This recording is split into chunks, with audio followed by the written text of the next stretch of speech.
Hi guys, welcome back to keynote session, and we have great speakers now. Matthew has been our old and ongoing speaker. He has been amazing whenever we talk about marketing automation. We just had a talk from Aparna, and then I had to say her stop because Matthew is coming. So both are the same company. Matthew is a partnership manager from Southeast Asia and from Dot Digital, and he has been a great host at Meet Magento Singapore as well. We shared a couple of beers, let me tell you that. And then along with we have Siddhant. He is the founder and CEO at Ugao.com. It's a very Indian name, and then all of us understand what Ugao means. So it's about cultivation of the sales or currency. I mean, I hope that is the actual agenda you have. And the future of e-commerce in India. So being Indians, so we should, as our Prime Minister is also saying, make in India and sell across the globe. So these guys are going to talk about future of e-commerce in India and how you can make it bigger and better. Guys, over to you. As this is a keynote session, we will not have Q&A, but you can use complete 30 minutes and then we will have lunch break. So you are coming at the right time. Go ahead. Indeed. Well, fantastic. Vatsal, thank you as always. Thank you. Really do appreciate that very warm introduction. And as mentioned, my name is Matthew McClelland. I look after agency and technology partnerships for Dot Digital across Southeast Asia.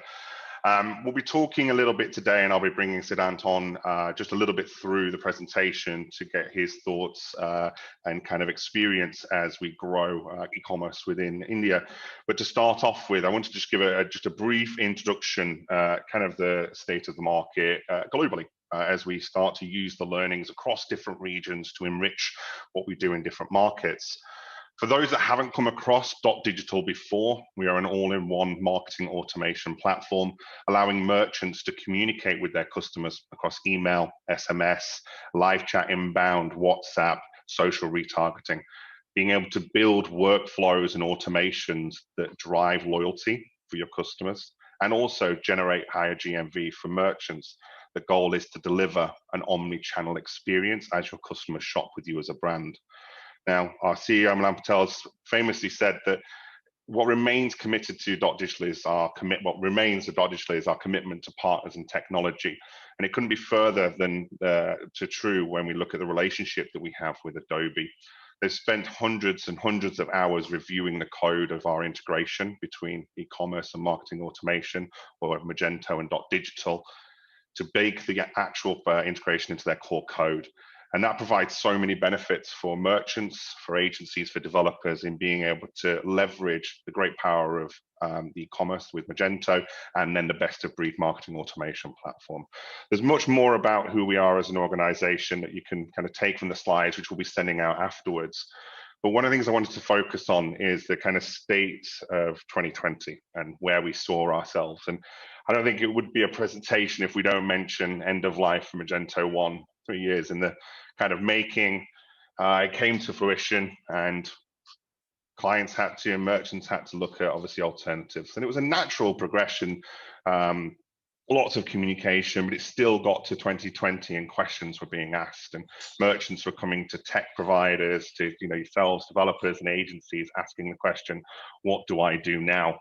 And that led to a lot of questions being asked around kind of Commerce Cloud and Magento Commerce. And we worked quite closely with the Adobe team as we had clients that really wanted to understand the benefits of OS versus commerce and how they could and what that transition would look like. And there's some great benefits from a scalability perspective. I'm kind of preaching to the choir here, but it's been a kind of journey as we've taken merchants through that story, looking at that ownership of the product, the stack, being able to have those automatic upgrades, and very much going into that kind of SaaS territory, which Shopify was positioning themselves as an alternative. And we saw many of our merchants, when they were looking at M1, they were asking about Shopify, how it differs, how that works. And I'm sure yourselves that it was a very interesting year as we saw kind of that confusion and kind of what do I do now? Where am I taking out my kind of e-commerce store? And it was, Adobe had some fantastic releases to kind of reinvigorate Magento, and I can't stress more, they expanded support for B2B for our clients across the world, especially Southeast Asia, who would have that blend of B2B and B2C as part of their business, as part of their growth plans as well for the future. It was very much a welcoming addition that's been well received. And then finally, PWA, and I won't stress too much into this. I'll let Sid go through his thoughts, but it's been these common themes that merchants have kind of been delving with over the last 12 months. And as we look to the next 12 and beyond, credit to our friends at Adobe for this. They were able to share kind of their view of the trends that we will be seeing. And it was clear that AI, machine learning, automation in its simplest form would fuel the digital economy as more and more brands, especially if they were traditional bricks and mortar, are moving to online more, or having more of a reliance to that. And digital transformation is the kind of phrase that gets thrown around, but it is very much the top of the agenda of many individuals in an organization. And we look at that digital engagement, and it's something that when we talk to merchants, they all come to us and say, what is digital engagement, or what is commerce intelligence? And we try to simplify that down to retail dashboards to inform you, give you that insight, build out different groups of individuals or personas so that you can talk to customers in different demographics. And equally then, rather than going, I know who these customers are, I know what they want, but I don't know what to sell them, we use machine learning to do product recommendations. And that journey that we're going through, that intelligence and utilization of technology, very much looks as it is, I want to be Amazon. And that's what our merchants were asking. I want to be able to have that experience, or my website to be the experience I have when I shop on Amazon, quick to check out, recommendations that come up. But equally, I want my customers to be as loyal to my solution as they are to Amazon. And with Jeff Bezos stepping down yesterday, I still firmly believe that at the heart of Amazon will still prevail, which is that obsession to the customer. And that customer obsession that he's built and driven when every touch point within the business, whether it was, you first arrive on the website, whether it's your first communication across email, SMS, or you retargeted, it was that same journey, speedy delivery, quick to check out. That experience was the same, and it didn't matter where you bought from. If you bought, Amazon Singapore, Amazon Japan, it's always that same experience. And that's where, when we focus on the customer, we've seen a huge increase in results. And results drive everything that we do here. When I look at the March to June last year, we saw a huge increase in open rates, click-through rates, and engagement rates across email specifically. And actually, when we delved into it, it was quite interesting what had happened. And this is a chart that shows side by side, a 6 months, a year side by side. And with green, it was kind of stagnant. And this is the adoption of marketing automation. And during February, March, we saw our clients were not adopting it as much. There was a slowdown and then a huge increase. And where we've aligned this to is our clients took stock of what they were doing, how they were communicating with customers, and then built around that. And that's led to some fantastic results, and merchants all over the world recovering revenue with cart abandonment and using the integrations with Magento to trigger communications in real time. And that was the spike of what we saw.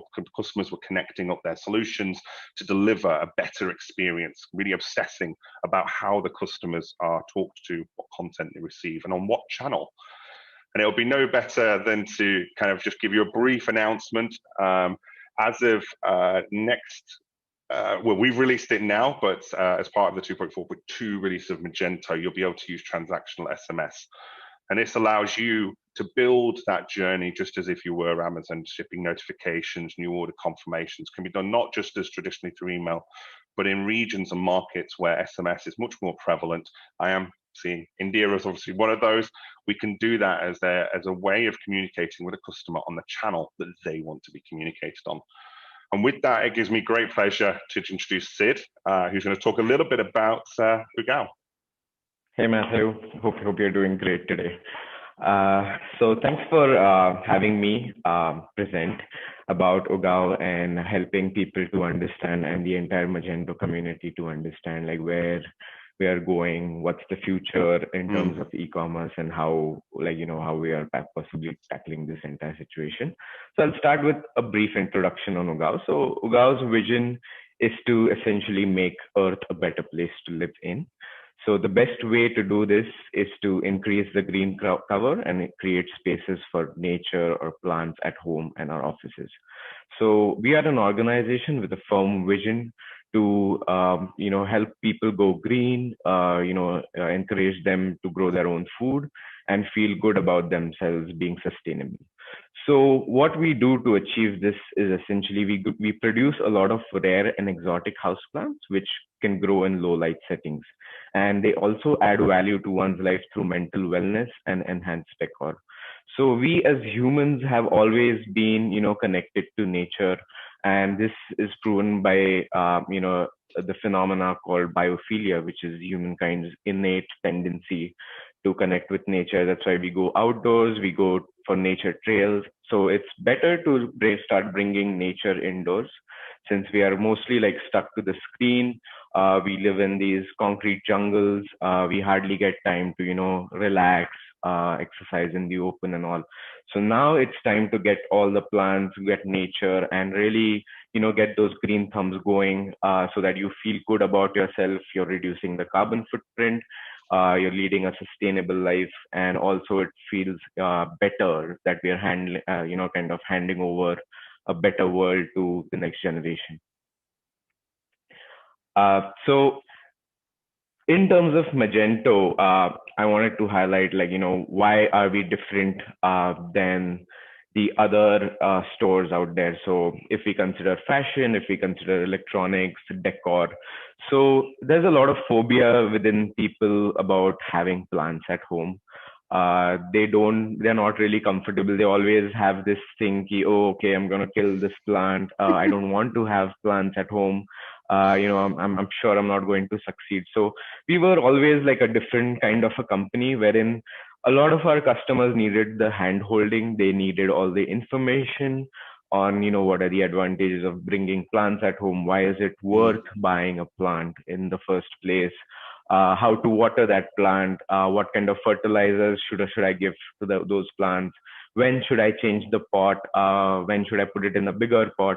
So I think there were a lot of custom requirements that we needed. So that's why we had chosen Magento. So we had to, also kind of get in touch with the customer a lot of times. Let's say you want to grow your own food.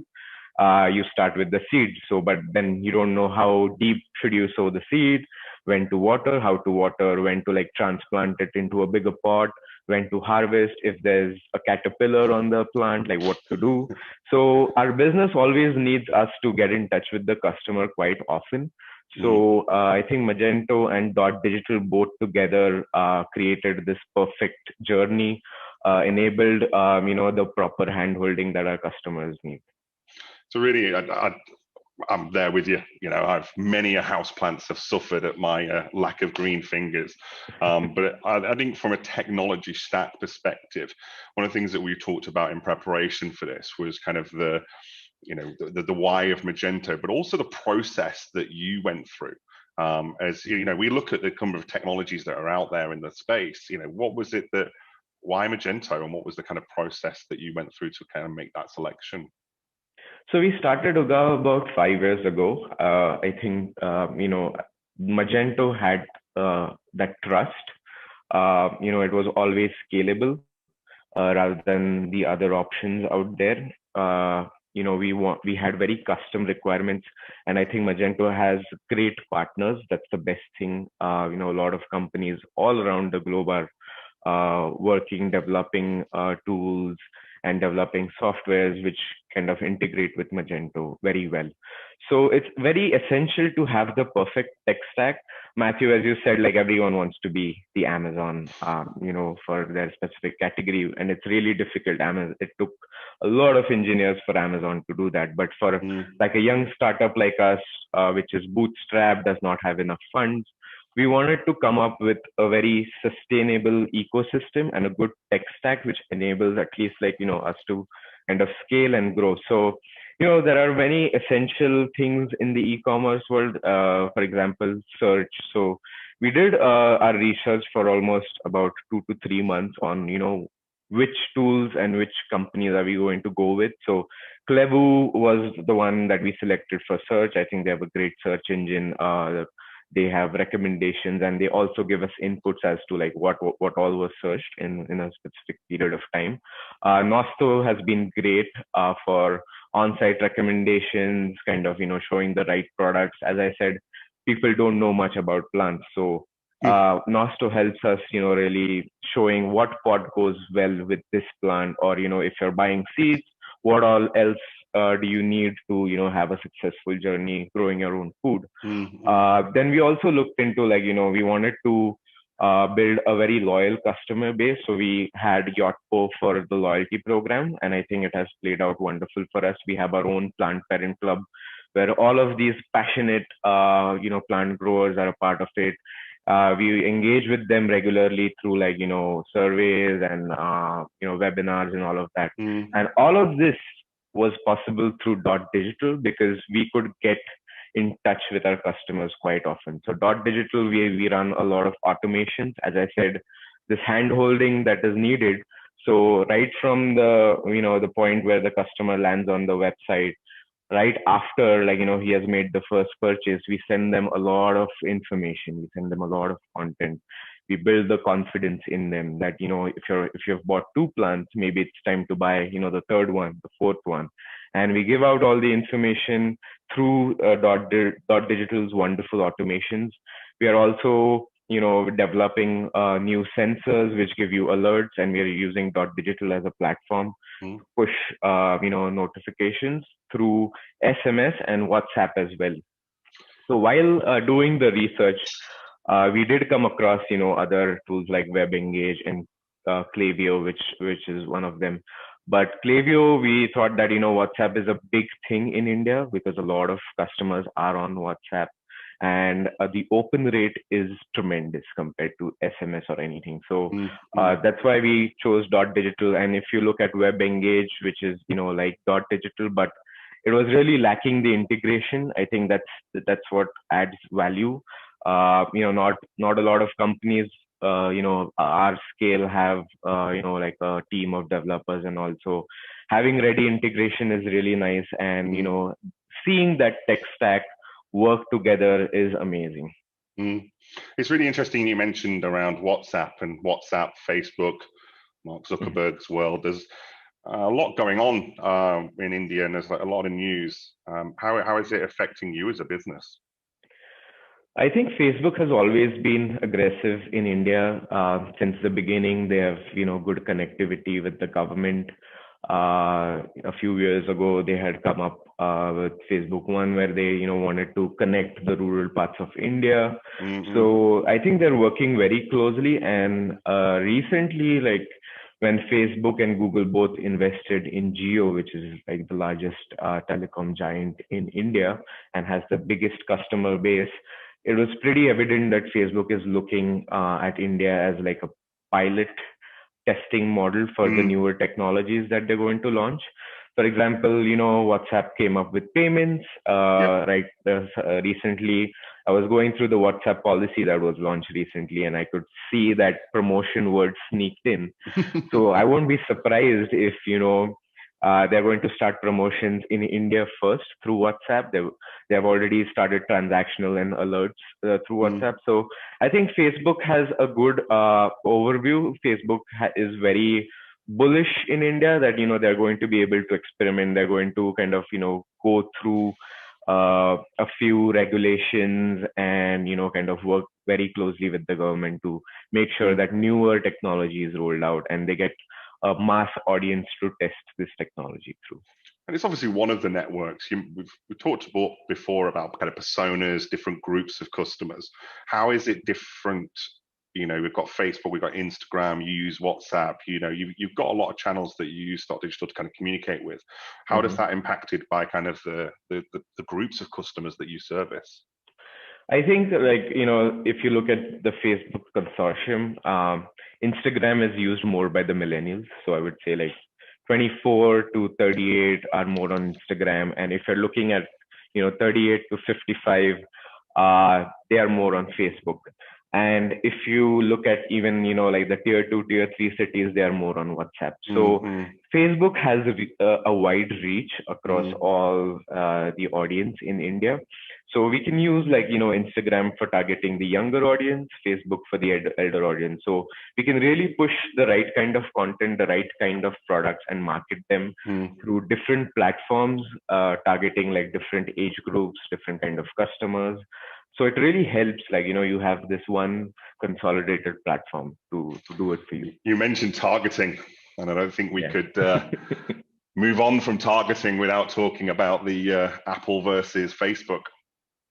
I mean, I know that, it's kind of really good on Apple's part, but for like startups like us, it's going to, be affecting us. We're already seeing this disruption in the ad spends and the ROI and the customer acquisition costs. I think recently in January, like the second half, Apple has come up with the update, and we are starting to see the customer acquisition costs going up. Although in India, interestingly, only 11% are on iOS and almost 89% are on Android. Okay. Yet Facebook is kind of, hiking up the marketing costs. So we're not really sure whether, it's the ads that are going up in cost, or whether, like Apple has really disrupted this market. But yes, for smaller players like us, it's really difficult to kind of have a sustainable business if the ad costs go up. Every year we are seeing, what was in 2015, we are nowhere close to that right now. More and more startups are coming in, more and more traditional businesses have started advertising through digital medias like, Facebook and Instagram. So yeah, it's going to be quite difficult if this keeps on going. That's why, it's really important to have your own data, market through email marketing, build that brand loyalty. I think if I have to give any suggestion to like, all these budding entrepreneurs and young startups, is like build your data, have control over your data. Do not depend on social media platforms. Like, you never know what's going to happen 3 years down the line. Maybe, it's going to be as costly as giving a newspaper ad or a billboard. Wow, yeah. So without, getting results as such. So it's better to have your own data and, really build on automations and getting direct reach to your consumers and customers. And dealing with that, we've talked about it before, that customer experience and, building that brand loyalty. And there's nothing more important than having that. And then before we move on to the kind of final takeaways, I'm conscious of time. That's I was probably already waiting to jump in. Native or PWA? I would go with PWA. I think native apps is good for companies that have you need to access them multiple times, like in Uber. In India, there's Swiggy, Zomato, wherein like you're ordering multiple times in a week. You want to cab it like multiple times in a week. But for a company like ours, or any other fashion company, I think PWA makes more sense, because you really want those organic rankings from Google, so which they are now prioritizing PWA. The experience is wonderful, and it's as good as having an app. You can always save save it in the browser and use it as an app. So I would go for PWA if you ask me.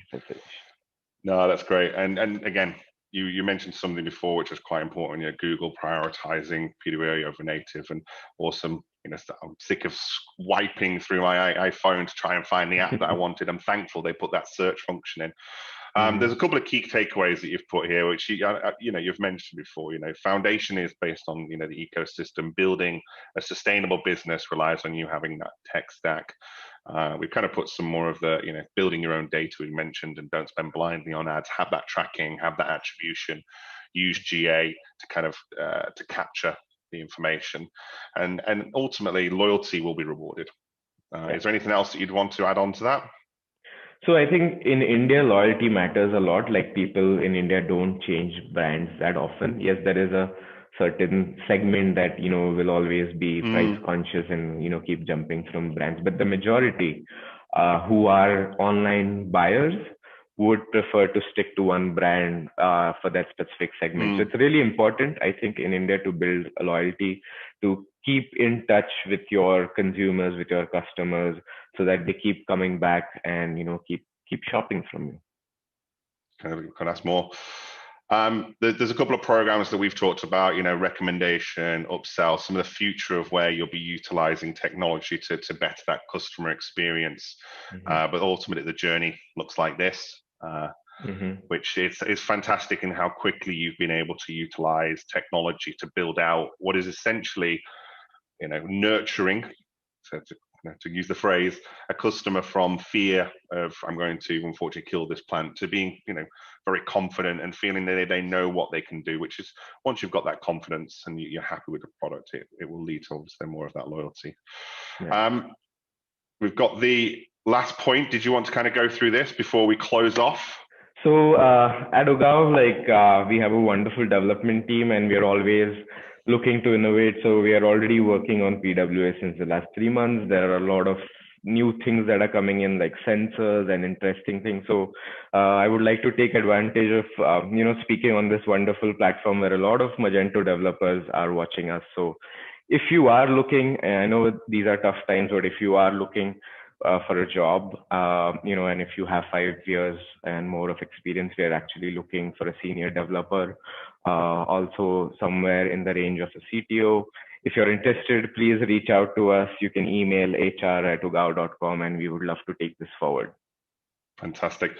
I'll leave that slide on there just for a few more moments so anyone can kind of take a picture if need be.